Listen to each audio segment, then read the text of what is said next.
Ustaz. Waalaikumsalam Iya. warahmatullahi wabarakatuh. Sehat Ustaz? Alhamdulillah. Alhamdulillah. Razki. Ayo duduk, duduk. Makasih Ustaz. Dari mana? Dari biasa Ustaz, pekerjaan. Ada kerja. Betul. Banyak kerja terus. Iya, Ustaz. Udah sholat belum? Alhamdulillah sudah Ustaz. Yang paling penting keseimbangan antara spiritual, intelektual dengan fisikal. Kerja itu masalah fisik, ya. Jadi kebutuhan fisikal. Cari kerja dengan cara yang halal, dapat sesuatu, dikonsumsi, bisa makan, tubuh sehat. Sehingga tubuh kita bisa bergerak dengan baik. Itu yang dimaksud Quran surah kedua ayat 168 itu. Ya ayyuhan nasu kulu mimma fil ardi halalan thayyibah. Semua manusia silakan bekerja, beraktivitas, menyebar, berkelana, merantau, ya, untuk mencari sesuatu, sesuap nasi dengan cara yang halal. Dari yang halal hasilnya dikonsumsi mendapatkan yang baik untuk tubuh. Nah, lalu dari situ tingkatkan intelektual, banyak baca, kan? Banyak belajar supaya fisiknya itu lebih mudah dalam beraktivitas. Karena ilmu mengendalikan fisik kita sehingga tidak terlampau lelah. Ya, dengan ilmu kan kalau saya bicara kencang-kencang capek kan, tanpa ilmu kan, tapi dengan ilmu kan ada sekarang media, ya, ada metodologi yang memudahkan. Dulu orang adzan nggak pakai mic kencang kan, suara bisa cepat habis. Pakai ilmu, pakai mic, jadi mendayu-dayu sekarang ya, tapi tetap kencang kan. Nah, lebih daripada itu ini iman, ya, spiritual, karena itu tempatnya segala ketenangan. Jadi kalau nggak diisi sama fisik, nggak makan, lelah. Ilmu nggak makan, nggak banyak baca, nggak belajar, nah, sama beberapa sel otak kita juga akan lelah dan mati. Dan nanti ya dampaknya kepada fisik juga sangat berbahaya. Ya. Kemudian kalau spiritual nggak dapat makanan juga lelah, gelisah, kan? Banyak orang karena gelisah itu berbuat yang tidak pantas, bahkan ada yang berusaha mengakhiri hidup dan sebagainya. Nah, jadi yang paling utama itu ini spiritual, karena kalau ilmu menggerakkan fisik, kalau spiritual menggerakkan akal dan kemudian dampaknya ke fisik. Ya, jadi diperintahnya dari sini dulu nih. Jadi kalau spiritualnya benar, hatinya benar, ya, isinya semua baik, maka pikiran akan baik dan seluruh kegiatan kita pun akan baik. Ya. Jadi ada apa ini? Biasa Ustaz, Rosi kan suka lihat yang viral-viral Ustaz. Apa namanya, sepekan ini Ustaz viral banget soal jazirah Arab yang menghijau Ustaz. Dan banyak disebut sebagai tanda kiamat begitu Ustaz. Nah itu jadi sedikit menjadi kekhawatiran Ustaz. Harus pribadi gitu Ustaz. Betul Ustaz. Terus gimana menurut Rizky? Ya jadi gimana ya? Apa namanya? Jadi agak was-was gitu Ustaz lihatnya. Oh, sudah apakah memang sebentar lagi atau gimana Ustaz? Begitu Ustaz. Jadi viral itu kan ada dua, ya, kualifikasinya. Yang pertama viral pada hal-hal yang baik. Baik itu ukurannya satu, mampu mendekatkan diri kita kepada Allah. Baik itu membuat kita lebih berwawasan yang positif. Baik itu meningkatkan pengetahuan kita sehingga menggerakkan kita untuk beraktivitas pada hal-hal yang mulia. Nah itu kalau ada yang demikian bagus tuh, ya. Tapi ada yang kedua viral yang hanya melahirkan perdebatan-perdebatan yang tidak berujung. Viral yang menghargikan argumentasi yang tidak jelas. Viral yang memang butuh kontennya saja, lalu di situ orang banyak berdiskusi tapi tidak menghadirkan hasil, ya. Nah, maka yang seperti itu hendaknya ditadaburi sejenak, dipertimbangkan, dilihat. Kalau membuat kita banyak terbawa untuk mengkaji, belajar lebih dalam, bagus. Kalau dipandang dari sudut positifnya. Tapi kalau kita terbawa pada suasana hanya perdebatan, kosong isinya, tidak mendorong kita mengkaji lagi, maka hendaknya menghindari yang seperti itu. Itu ciri hal yang kurang sehat. Ya, wa idza ja'ahum amrun minal amni awil khaufi adza'u bih. Nah, ada ayat turun merespon orang-orang yang senang mengupdate status, bikin konten apapun yang pengen dibikin. Ya, jadi lihat cuaca begini bikin konten. Ya, lihat mendung bikin konten, panas bikin konten. Yang penting supaya rame aja, supaya viral aja. Nah, itu direspon oleh Al-Qur'an. Ciri yang demikian menunjukkan kurang dewasa, kurang sehat, kurang berkemajuan. Nah, boleh kita mengupdate berita, lihat ini, tapi dasarnya adalah research. Ya, riset, lihat manfaatnya apa. Oke, sekarang berbicara tentang padang pasir yang banyak berubah, ya. Tadi yang disampaikan, saya sempat baca juga tuh di wilayah di Timur Tengah, khususnya Arab Saudi ya. Beberapa ada yang di Mekah, di Jeddah, kemudian di Madinah. Baik, kita timbang dulu dong dengan dua pendekatan deh. Pendekatan pertama secara ilmunya, secara geografis. Apakah ini karena curah hujan yang cukup banyak di masa-masa itu, kan Desember banyak hujan juga tuh. Di tahun kemarin kan 2022 hujannya banyak, sehingga kalau semakin banyak diberikan curah hujan yang cukup deras, cukup sering dan sebagainya. Kan Allah juga menyampaikan di dalam Al-Quran, dengan turunnya hujan itu menjadikan apa? Tanah menjadi gembur, subur kembali, tumbuhan bisa tumbuh. Bahkan saat membuka keagungan Allah itu untuk memperkenalkan pada hamba supaya sadar akan kekuasaan Allah itu dan kembali menyembah Allah, di ayat ke-22 surah Al-Baqarah kan disampaikan juga tentang bagian-bagian ini.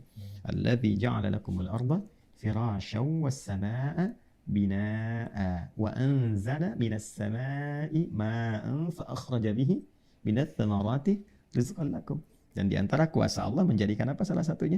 Ya, bumi sebagai hamparan, langit sebagai atap tanpa tiang, kemudian dengan desain yang sangat indah dan ilmiah bisa dikaji gitu kan. Kemudian diturunkan dari proses kimiawi, diserap dari air-air yang ada di bumi itu terserap ke atas kan, jadi uap, di awan-awan turun hujan. Apa fungsi hujan? Ya, menggemburkan tanah kembali sehingga dengan itu menghasilkan tanam-tanaman, tumbuhan bahkan yang berbuah sehingga rezekinya bisa dinikmati oleh kita semua.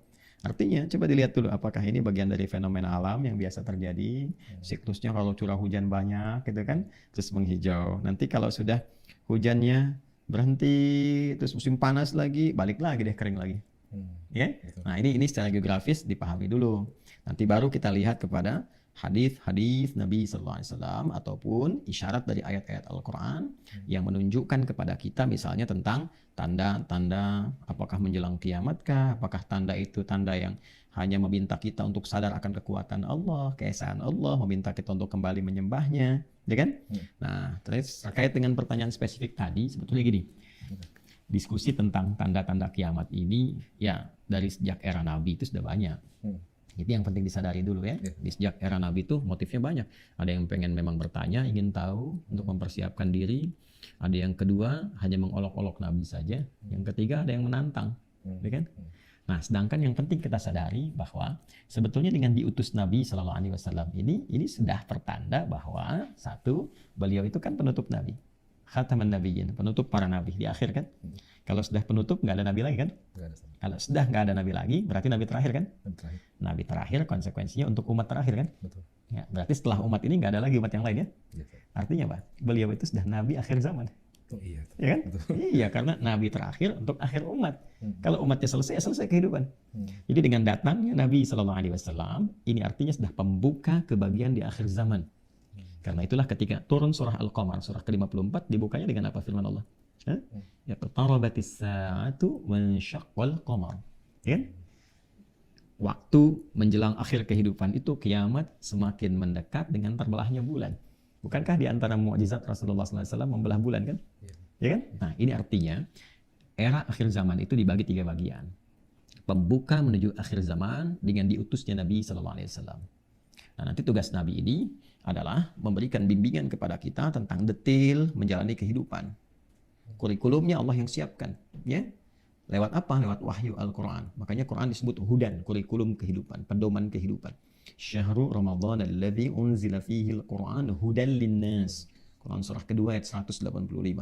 Di bulan Ramadan Al-Quran diturunkan, fungsinya apa? Sebagai pedoman, kurikulum hidup untuk semua manusia. Jadi dari Al-Fatihah sampai An-Nas itu pedoman, kurikulum hidup kita sampai kehidupannya berakhir nih. Kan Nabi tugasnya membimbing umat sampai akhir zaman kan? Ya, dengan kurikulum itu. Nanti nabinya meninggal, wafat sesuai dengan ajal, kurikulumnya abadi nanti. Dan diwariskan setelah itu. Makanya dibimbing oleh Nabi selama hidupnya kurang lebih selama 23 tahun tuh. Ya, karena itu kita dapatkan bimbingan kan dari bangun tidur sampai tidur lagi kan? Ya, Nabi meninggal, tapi kan tetap abadi kurikulumnya. Jadi detailnya nanti dijelaskan oleh Nabi lewat tuntunan hadis dan sunnah beliau, dihimpun lewat kitab-kitab hadis. Ini hasil praktek dari penjelasan Nabi. Ada sahabat yang tinggal dibimbing sampai sukses, sampai maju. Siapapun yang menjalani kehidupan berdasarkan kurikulum ini pasti maju, berperadaban, mencerahkan, menginspirasi, dan pasti jadi baik. Itu yang disebut dengan khaira ummah. Kuntum khaira ummah. Jadi Nabi meninggalkan Al-Quran, meninggalkan hadis, ini kurikulum kehidupan. Oleh ulama disusun tuh kurikulumnya. Ya, supaya bisa dijadikan acuan di setiap masa, setiap zaman. Karena itu Nabi mengatakan wa innal ulama warathatul anbiya. Ya, dan seluruh ulama itu pewarisnya Nabi. Apa yang dimaksud pewaris itu? Membawa ilmu dalam menyampaikan kandungan Quran begini, pesannya hadis begini. Anda profesinya apa? Ya, dijelaskan bahkan dari bangun tidur sampai tidur lagi. Sampai kapan itu? Sampai akhir masa kehidupan nanti. Nah, Nabi telah sukses tentunya menyampaikan risalah ini. Ini kurikulumnya bawa nih.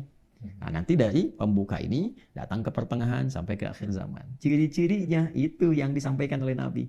Jadi kalau kita sedang berada di fase ini, oh berarti di pertengahan, ya kan? Nanti mau ke akhir-akhir, ini tanda-tandanya. Semakin mendekat kiamat yang dahsyat, yang besar, tandanya semakin besar, ya kan? Nah, jadi pertanyaan seputar ini sudah banyak dibahas. Apa diantaranya misalnya? Yuk kita kaji dulu dari ayat Qurannya ya. Kan banyak sekali ayat-ayat yang mendorong kepada kita untuk berpikir, untuk menyiapkan diri. Jadi jangan fokus kepada ini waktunya begini, waktunya begitu, amalnya apa. Nanti yang saya kisahkan tadi, misalnya Quran surah ke-33 Al-Ahzab ayat ke-63. Yas'alukan nasu 'anis sa'ah. Banyak orang-orang ya Muhammad SAW bertanya kepadamu tentang kapan waktunya terjadi kiamat itu. Ya kan? Nah, di sini banyak tafsir menjelaskan bahwa ada yang mencoba mengolok-olok saja. Ada yang mencoba untuk ya mencari pengetahuan, untuk bertanya gitu kan, untuk menyiapkan diri. Tapi kebanyakan pada masa itu pertanyaannya datang dari orang-orang ingkar, untuk mengolok-olok atau menantang, ya. Kalau menantang ya udah kapan jadinya, kan ada yang begitu juga kan, ya, untuk menantang azab dan sebagainya. Ya, maka oleh Quran dibalik cara berpikirnya. Ya, qul innama ilmuha indallah. Sampaikan pada mereka tentang kiamat itu hak prerogatif Allah Subhanahu wa taala. Karena kiamat itu kan tentang akhir kehidupan. Yang mendesain kehidupan bukan nabi. Nabi itu menjelaskan bagaimana cara menjalani kehidupan. Yang desain kehidupan itu Allah. Ya, kapan hidup, kapan bagaimana dijalani, kapan kita meninggal, bagaimana kemudian saat kita berpulang, di mana ditempatkan sampai pulang. Yang tahu yang punya desain. Yang desain Allah. Allah yang punya kehidupan, Allah yang punya kematian, kan? Ya, makanya kata Allah katakan Muhammad SAW. Yang tahu itu hanya Allah, karena Allah yang punya desain kehidupan. Ya. Sekarang wa ma yudrika la'alla as-sa'ata takunu qariba. Wa ma yudrika la'alla as-sa'ata takunu qariba. Terus kalau sekarang kiamatnya semakin dekat, apa manfaatnya buat kamu? Nah, Quran tanda tanya begitu kan? Ya. Nah, maksudnya begini, maksud Quran itu yang penting itu bagi seorang manusia adalah menjalani kehidupannya. Bekalnya sudah cukup atau belum? Sudah siap atau belum? Ya. Sekarang Anda tanya kiamat begini, tandanya sudah kelihatan begini. So, kalau sekarang terjadi saat ini pun bekal Anda bagaimana? Ya kan? Atau kiamat kecil datang nih, Anda meninggal, bekalnya sudah siap belum? Jangan berpikir dulu yang besar-besar sehingga lupa kita dengan yang lebih besar tentang cara kita menjalani kehidupan. Ya? Karena itulah Al-Quran menuntun kita untuk fokus kepada pencarian amal saleh dan mengisi kehidupan dengan cara yang benar dan bermanfaat, sehingga baik kiamat terjadi besok, lusa ataupun saat ini pun ya kita sudah siap dengan amalan-amalan terbaik untuk kembali kepada Allah Subhanahu wa taala. Nah, nanti Nabi jelaskan di antara tanda-tanda itu dalam perjalanan masa. Nah, ini yang penting untuk diriset. Jadi kita tahu kita ada di posisi mana, sehingga dengan itu amal kita bisa siapkan, tantangannya kita tahu. Ya kan? Kalau di era Nabi bisa dilihat kan di sejarah kan, oh tantangannya ketemu ini sifatnya munafik begini, sifat kufarnya begini, gitu kan? Dalam bidang ekonomi begini, bidang politik begini, sosial kemasyarakatan begini. Jadi kurikulum. Tapi Nabi jangan lupa tugas beliau ketika Allah berikan tugas kepada beliau, bimbingannya sampai akhir kehidupan. Maka Nabi menjelaskan nanti akan tiba masa begini, begini, begini, begini. Situasinya begini, begini, begini, begini. Ya, contoh kan? Masih ingat gak? Ketika Nabi SAW ditanya oleh malaikat Jibril yang menyamar dalam satu halaqah, supaya untuk memberikan pencerahan ya kepada sahabat-sahabat dan nanti sampai kepada kita, viral kisahnya dari hadis Umar bin Khattab radhiyallahu taala anhu tentang iman, ihsan itu ya, iman, Islam dan ihsan. Di hadis Muslim nomor hadis yang ke-8 dikutip oleh Al-Imam An-Nawawi nomor hadis yang kedua, ya kan? Bainama nahnu julusun 'inda Rasulillah sallallahu alaihi wasallam, kata Umar bin Khattab radhiyallahu taala anhu, tatkala kita sedang duduk-duduk santai dengan Nabi sallallahu alaihi wasallam, ittala rajulun shadidu bayadi thiyabi shadidus sawadi sya'ri la yura alaihi atharus safari wa la ya'rifu binna ahadun. Datang lelaki berpakaian putih bersih, rambutnya hitam rapi, kita nggak kenal siapa dari mana dia, gitu kan? Tiba kemudian fajalasa ila Nabi sallallahu alaihi wasallam, dia duduk ke hadapan Nabi sallallahu alaihi wasallam, fa asnada rukbatayhi, menyandarkan lutut ketemu lutut, wa wada'a kaffayhi ala fakhidaihi, meletakkan telapak tangannya, kemudian di pahanya, faqala ya Muhammadun akhbirni 'anil Islam. Dia bertanya tentang Islam, Nabi jelaskan. Dia bilang sadaqta, engkau benar. Tanya lagi tentang iman, Nabi jelaskan. Dia bilang sadaqta, engkau benar. Tanya tentang ihsan, Nabi bilang ya dijelaskan, dia kembalikan, engkau benar. Terakhir kan tanya apa? Kiamat. Ya, akhbirni 'anis sa'ah. Kapan waktunya kiamat tiba? Apa kata Nabi? Mal mas'ulu anha bi'a'lama minas sa'il. Yang ditanya tidak lebih tahu daripada yang bertanya. Ya kan? Anda kan paling dekat dengan Allah, ya kan? Ya kan? Anda utusan Allah untuk menyampaikan kepada saya. Makanya yang ditanya tiba lebih tahu daripada yang bertanya. Tapi adab malaikat Jibril bertanya pada Rasulullah dua tujuannya. Yang pertama untuk menunjukkan ini adalah hamba terkasih Allah yang bahkan derajatnya lebih tinggi dibandingkan malaikat. Gitu kan? Nah, sehingga selevel malaikat Jibril pun mengonfirmasi kepada Nabi Muhammad SAW. Tapi di lisan Nabi menunjukkan kebenaran risalah yang Allah sampaikan kepada beliau bahwa tentang kiamat hanya Allah yang tahu ilmunya. Ya kan? Nah, innallaha 'indahu 'ilmus sa'ah. Hanya milik Allah pengetahuan tentang kapan terjadi kiamat dengan detailnya. Quran surah 31 ayat 34. Yang kedua, untuk mengonfirmasi penjelasan pesan kepada umatnya. Apa itu? Di antaranya adalah kabarkan kepadaku akhbirni an amaratiha, tanda-tandanya. Maka ini nih yang kita lihat, apa di antara tandanya?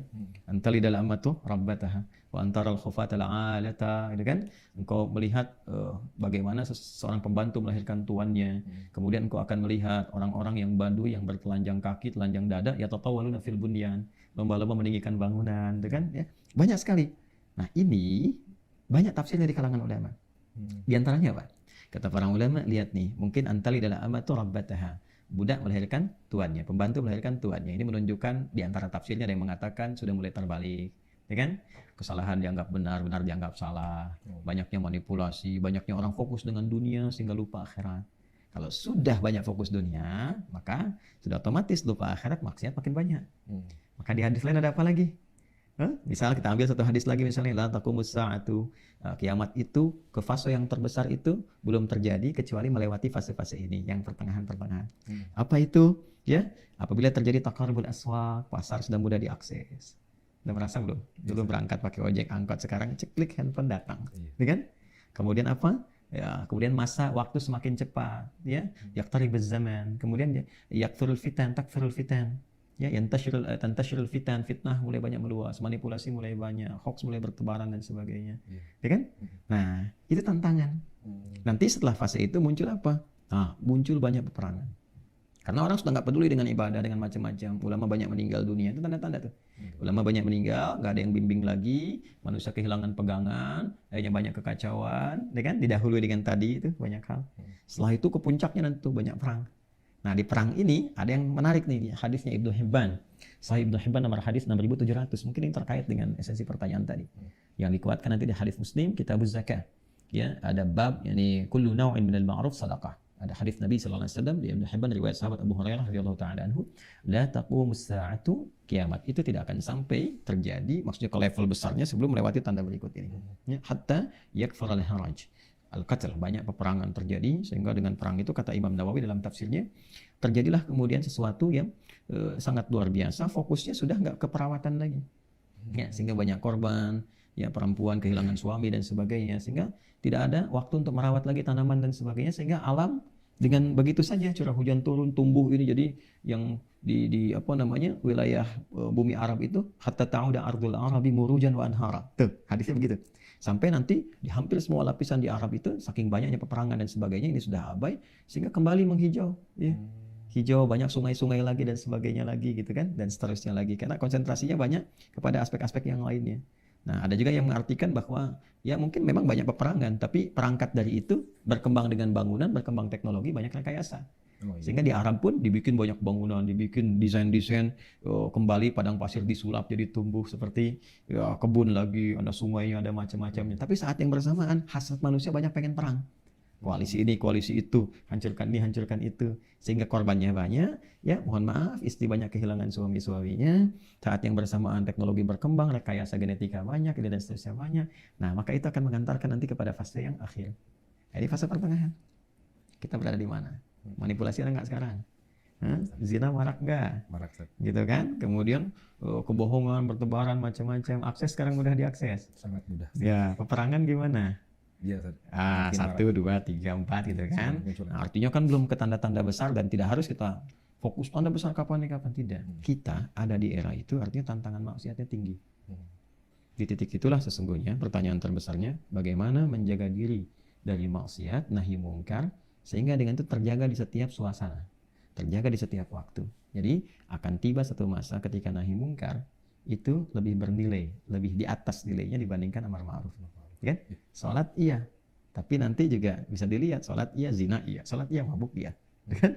Berarti kualitas salatnya kan jelek kan, bukan salatnya yang salah, kualitas salatnya yang tidak bagus. Jadi saat yang bersamaan, yuk kita lihat tantangannya semakin beragam, tapi pahalanya juga makin banyak. Jadi bukan hanya sholat yang berpahala, baca Quran berpahala, memalingkan pandangan dari yang buruk berpahala. Ya kan? Ada ajakan untuk provokasi bikin hoax kita tahan berpahala. Kata-kata yang buruk ditahan berpahala. Jadi sekali lagi, jangan fokus kepada sesuatu hanya dengan melihat viral, diskusi, tidak.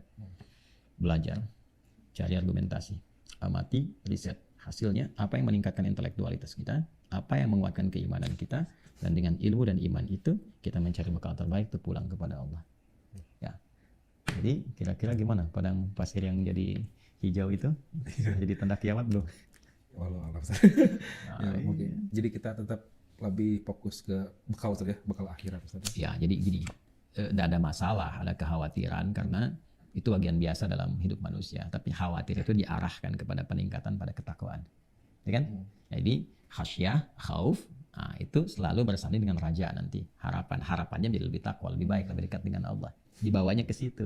Tapi jangan langsung simpulkan besok kiamat gini sehingga dunia ditinggalkan, nggak ada yang kerja, nggak ada yang gini, ya habis tugas kita sebagai khalifah di bumi, ya kan? Nah, jangan seperti itu juga, ya. Jadi tetap rasional, tetap lihat dengan baik, tetap lihat tandanya, tetap bahagia, ya kan? Nah, baik baca buku tuh bahagia dalam naungan Al-Quran dan Sunnah.